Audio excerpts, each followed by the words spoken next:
Nous continuons l'explication de notre prisme de veille pour comprendre la disruption digitale avec le paradigme de la collaboration de masse. Alors, quand j'ai commencé ma carrière en 1980, on faisait de la R&D fermée sur nous-mêmes et du marketing fermé sur nous-mêmes. Il était hors de question de partager tout ça vers l'extérieur. Et c'est là qu'on réalise qu'on se privait d'un énorme potentiel. Pour illustrer le propos, rien de tel que de revenir au US 2013, où Carole, la jolie VP de Facebook, nous racontait que finalement, en termes de collaboration de masse, Facebook avait très peu changé les habitudes. Nous sommes en effet des animaux sociaux qui aimaient avoir 144 amis autour de nous. 12 fois 12. Et si vous regardez aujourd'hui la moyenne qui est plutôt dans les 300 et quelques, mais si vous enlevez les points aberrants comme Lady Gaga, Obama, etc., et vous enlevez tous vos amis que vous verrez jamais parce qu'ils sont à l'autre bout du monde, vous arrivez à 144, ce chiffre magique.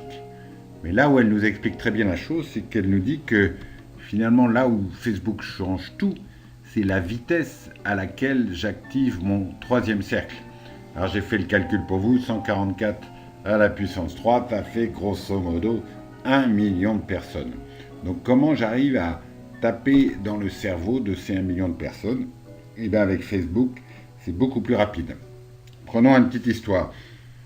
Mon arrière-grand-père, au 19e siècle, quand il avait très mal au foie, il disait à son épouse, chérie, ça tombe mal, j'ai mal au foie, mais dans 15 jours, on va à Orléans, le mariage de la petite, et je vais voir l'oncle Jules.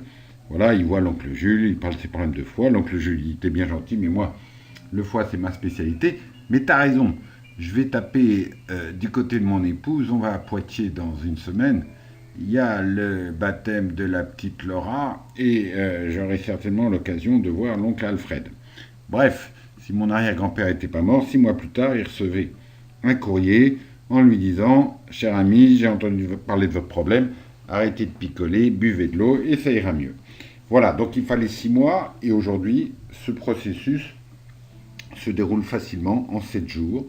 J'ai eu des tas de témoignages de personnes avec des maladies orphelines qui racontent comment leur médecin leur avait dit: bah, écoutez, vous avez le choix entre le traitement A ou le traitement B, mais on n'est pas sûr.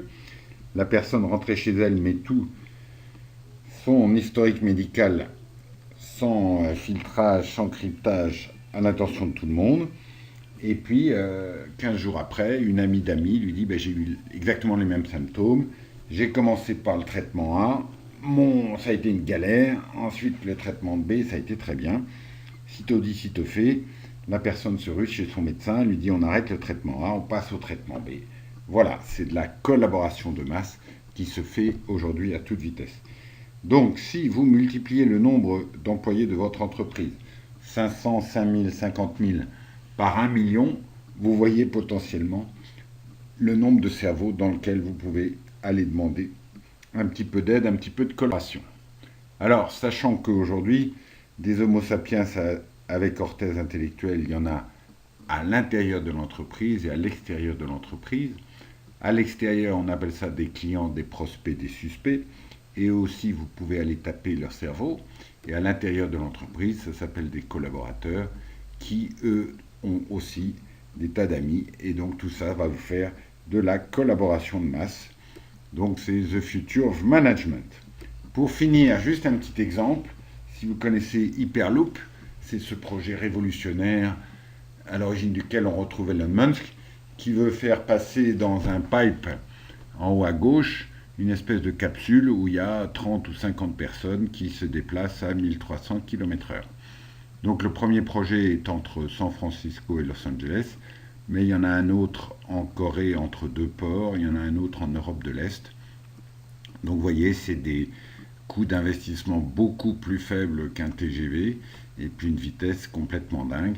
Alors ce qu'il y a de remarquable, et c'est pour ça que je vous en parle ici, c'est que Hyperloop a 4 salariés et 500 ingénieurs indépendants qui travaillent tous dans des grandes boîtes.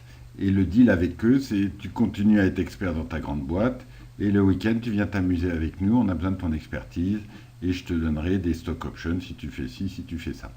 Et donc, et là, ils sont organisés en team of team, des teams de 4 personnes qui font avancer la science à toute vitesse pour le profit de Hyperloop. Encore un exemple donc d'un des paradigm shifts qu'il faut arriver à faire, et à très bientôt pour continuer la série.